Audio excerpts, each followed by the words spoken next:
सतगुरु रूपी प्यारे साध संगत जी, प्यार और सत्कार से कहना दान निरंकार जी। साध संगत जी कहते हैं, युग बदले, सदियां बीती, मौसम बदले, जीने के तौर तरीके बदले, यहाँ तक कि प्रकृति ने भी कई रंग बदले। अगर नहीं बदली तो अध्यात्म की परिभाषा नहीं बदली, पीर पैगंबरों की सोच नहीं बदली, गुरुओं के ख्याल नहीं बदले, उनके कर्म नहीं बदले। हर युग में गुरुओं ने दुनिया को खूबसूरत बनाने का अनथक प्रयास किया। धर्म शास्त्र बताते हैं कि इस धरती पर स्वर्ग बनाने का जब भी प्रयास किया, इन दिव्य विभूतियों ने ही किया। सतगुरु बाबा हरदेव सिंह जी महाराज ने हमेशा प्रेम को समर्पित कर्म किया, चाहे वो युग पुरुष शहनशाह बाबा अवतार सिंह जी महाराज रहे हों या युग प्रवर्तक बाबा गुरबचन सिंह जी महाराज रहे हों या युग निर्माता माता सविंदर जी महाराज रहे हों। सब ने अनथक प्रयास किए और सभी ने कर्म करके दिखाया। आज के रहबर सतगुरु माता सुदीक्षा जी महाराज ने तो कमाल ही कर दिया है और किस तरह दिन रात सत्य के प्रचार में लगे हुए हैं। ना अपने कोई आराम की परवाह है, ना किसी खाने पीने की कोई चिंता, दिन रात यही कि मानवता का कल्याण किया जाए। दासी आप सबसे सतगुरु बाबा हरदेव सिंह जी महाराज की दो घटनाएं शेयर करने जा रही है। आप जी परवान करें, अगर कोई गलती हो जाए तो क्षमा करें। साध संगत जी कहते हैं, बात 1988 की है, जब सतगुरु बाबा हरदेव सिंह जी महाराज फॉरेन टूर पर थे। सतगुरु बाबा जी का अमेरिका में एक महात्मा के घर जाने का प्रोग्राम था। महात्मा बहुत खुश थे। जब बाबा जी उनके घर पहुंचे तो उस महात्मा ने जी जान से बाबा जी का वेलकम किया। उनका एक बेटा था जो अपने किसी काम में बिजी था। बाबा जी उसके पास जाकर खड़े हो गए तो उस बेटे के पिताजी ने आगे बढ़कर कहा, बेटा देखो सतगुरु आए हैं, बाबा जी आए हैं, नमस्कार करो। उस बच्चे को नमस्कार का मतलब ही नहीं मालूम था। उस बच्चे ने उठकर बाबा जी की ओर हाथ बढ़ा दिया हाथ मिलाने के लिए। बाबा जी से हाथ मिलाकर वो दोबारा अपने काम में बिजी हो गया। सतगुरु बाबा जी तो सबकी भावना की कदर करते। कोई गले लगता तो गले लगा लेते, कोई हाथ मिलाता तो हाथ मिला लेते। जिस तरह भी जिसकी भावना होती उसकी भावना की कदर करते और उसकी हर भावना परवान करते। तो कहते हैं कि वो उनका बेटा दोबारा अपने काम में बिजी हो गया।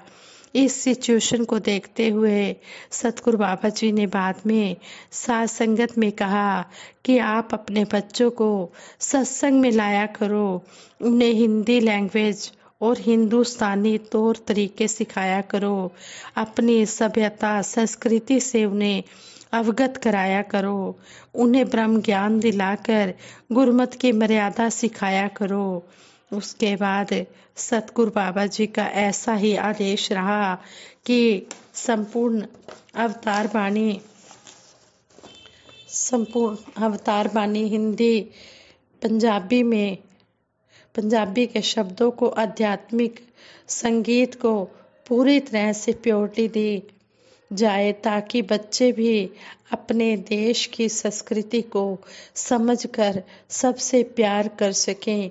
विदेशों में निरंकारी बच्चों का स्वरूप ऐसे ही सराहनीय नहीं हुआ, ऐसे ही उन्हें प्रशंसा नहीं मिल गई। इसके पीछे सतगुरु बाबा हरदेव सिंह जी महाराज का भरपूर आशीर्वाद और मार्गदर्शन रहा, जिससे उन्हें भक्ति भाव की लगन पैदा हुई, उनमें भक्ति भाव की लगन पैदा हुई। साथ संगत जी, इस जो इंसिडेंट है, इस घटना से यही सीखने को मिला है कि अपने बच्चों को जैसे हम संस्कार देंगे वो वैसे ही बनेंगे। अगर हम सत्संग में लाएंगे तो उनके अंदर सत्संगियों वाले भाव ही होंगे, वैसे ही विचार होंगे, वो संतों महापुरुषों वाली बातें ही करेंगे। तो यहाँ पर सतगुरु बाबा जी ने बच्चों को सत्संग में जोड़ने की प्रेरणा दी है। इसी तरह दूसरी घटना लगभग 20 साल पहले की, लगभग 20 तो नहीं, दासी कहेगी काफ़ी साल पहले की बात है कि संत निरंकारी कॉलोनी दिल्ली की ये बात है। एक बार सतगुरु बाबा जी आराम करके शाम की चाय पीकर जैसे ही कमरे से बाहर आकर खड़े हुए, निरंकारी कॉलोनी का एक छोटा सा बच्चा एक प्लेट में 2 छोटे छोटे टमाटर, थोड़ा सा नमक, काली मिर्च और एक चाकू लेकर खड़ा था। बाबा जी को देखकर वो बच्चा जल्दी से बाबा जी के पास आ गया और बाबा जी को नमस्कार करके बोला, बाबा जी ये टमाटर मेरी कियारी के पहले टमाटर हैं, आप इन्हें प्रवान करें। चाकू से टमाटर काटकर नमक मिर्च डालकर प्लेट आगे कर दी। जो महात्मा बाबा जी के साथ थे, जो जानते थे कि बाबा जी अभी अभी चाय पीकर आए हैं, इससे पहले कि वो महापुरुष उस बच्चे को मना करते, बाबा जी ने उस बच्चे के चेहरे की खुशी देखकर टमाटर का एक टुकड़ा उठाया और मुंह में डाल लिया। उस बच्चे की भावना केवल सतगुरु ही समझ पा रहे थे। पास खड़े सज्जन तो केवल ठीक और गलत का आइडिया ही लगाते रह गए। बच्चे की ऐसी खुशी, इस तरह के भाव तो यकीनन माँ बाप भी नहीं समझ सकते। चाय और टमाटर के मेल को तो माँ बाप भी मना कर देते, लेकिन केवल सतगुरु ही है जो प्रेम को सबसे पहले स्थान देता है। सतगुरु बाबा हरदेव सिंह जी महाराज अपने प्यार, सहनशीलता और विशालता से हर दिल पर अपनी गहरी छाप छोड़ गए हैं। सतगुरु बाबा जी के ऐसे प्यार भरे प्रसंगों को जब भी सुनते हैं, देखते हैं तो पता चलता है कि जिंदगी में अगर कोई सच्चा साथी है तो सिर्फ सतगुरु ही है, जो हर पल हमारी संभाल करता है, जो हमारे जरा से प्यार के भाव की इतनी ज्यादा कदर करता है जितना कोई भी कदर नहीं करता। इसलिए संपूर्ण अवतार वाणी में भी शहनशाह जी ने लिखा है, सतगुर दे चरना तो वड्डा तीरथ ते इशनान नहीं, बिना गुरु दे पशु है बंदा बन सकदा इंसान नहीं। गुरु चरना दी तूड़ी लैके मल मल के इशनान करो, तन मन धन साधा तो अपना खुशी खुशी कुर्बान करो। साध दी सेवा ओ कर सके जिस तो आप करावे है, अवतारो गावे सिफ्त हरि दी जिस तो आप गवावे है। कितना सुंदर ये शब्द है और इससे हमें कितनी ऊंची सीख मिल रही है। अगर हम इसको कर्म रूप में ढाल पाएं तो हमारा जीवन स्वर्ग बनने में समय नहीं लगेगा। यहाँ पर हमें समझाया गया है कि सतगुरु से के चरणों से बड़ा कोई भी तीर्थ स्थान नहीं है। हमने सतगुरु के चरणों में बैठकर 68 तीर्थों का स्नान करना है, हम करते भी हैं। और कहते हैं कि सतगुरु दे चरना तो वड्डा तीरथ ते स्नान नहीं, बिना गुरु दे पशु है बंदा बन सकता इंसान नहीं।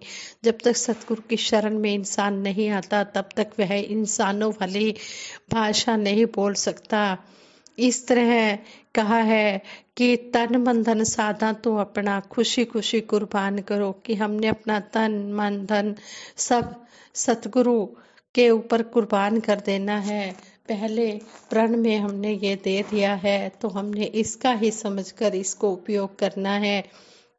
और कितना सुंदर समझाया है कि जिससे ये गुण गवाना चाहता है वही इसके गुण गा सकता है, और जिससे ये सेवा करवाना चाहता है वही इसके संतों की इसकी सेवा कर सकता है। सतगुरु की कृपा के बिना कुछ भी नहीं हो सकता। अगर हम सतगुरु की कृपा पाना चाहते हैं तो सतगुरु के बताए रास्ते पर हम चलते चले जाएं, कर्म में डालते जाएं। सतगुरु खुद कर्म करके दिखाते हैं और फिर हमें कर्म करने की प्रेरणा देते हैं। सतगुरु आता ही सारे संसार को सुखी करने के लिए है और सारे संसार को इस परम पिता परमात्मा से मिलाता है। इस आत्मा को जो बंधनों में जन्मों जन्मों से पड़ी हुई थी, आज़ाद करवाने के लिए, आज़ाद करने के लिए आता है। जिन्होंने भी इस बात को अपने जीवन में ढाल लिया है, गुरु के वचनों को सुनकर अमल में लाया है, उन्हीं का जीवन स्वर्ग बन पाया है। सतगुरु के चरणों से यही मांगते हैं, हे सच्चे बादशाह, जिस तरह आप जी ने अपने चरणों से जोड़ा है, इसी तरह चरणों से जोड़ कर रखना। प्यार से कहना, धन निरंकार जी।